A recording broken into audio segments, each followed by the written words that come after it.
Salut à tous, voilà, il y en avait quelques-uns qui m'avaient demandé d'expliquer en vidéo là, mon tutoriel. C'est ma petite astuce. Là j'ai déjà créé ma base de données, donc avec les lettres pareil, avec les noms et les numéros. Ah, pardon, ça c'est mal fait. Voilà. Donc là j'ai mis des petits dessins, vous allez voir pourquoi après. Donc ici en fait, là j'avais redimensionné à 80, donc je vais faire pareil pour la première case.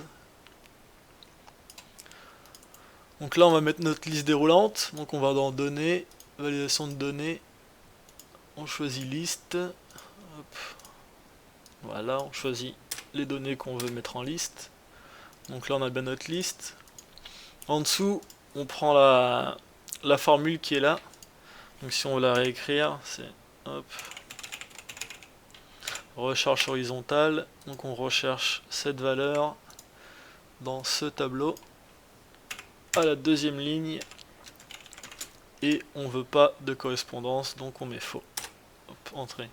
Donc là, les valeurs, elles vont bien suivre par rapport à notre tableau derrière. Donc ensuite, on va se servir de la fonction décaler ici. Donc pour ça, on va dans formule en haut, gestionnaire de nom, on clique sur nouveau, là on le renomme comme on veut, donc là on va lui nommer image, et ici donc décaler. Donc ce qu'on veut décaler, c'est la photo qui est derrière, donc on se base ici. Après, les deux prochains termes, c'est le nombre de lignes et le nombre de colonnes. Donc nombre de lignes, on met 0 parce qu'on ne veut pas changer de ligne. Et le nombre de colonnes, on revient dans affichage et on prend le numéro qu'on veut décaler ici. Et ensuite, c'est l'échelle, donc on met 1 et 1.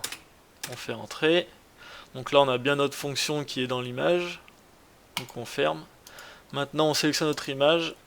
On fait égal image, voilà. On récupère notre fonction. On fait entrer.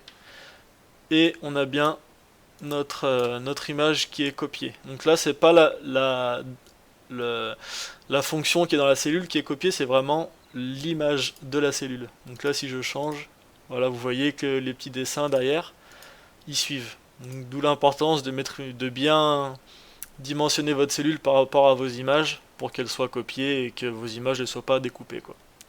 Voilà pour le tutoriel. À bientôt.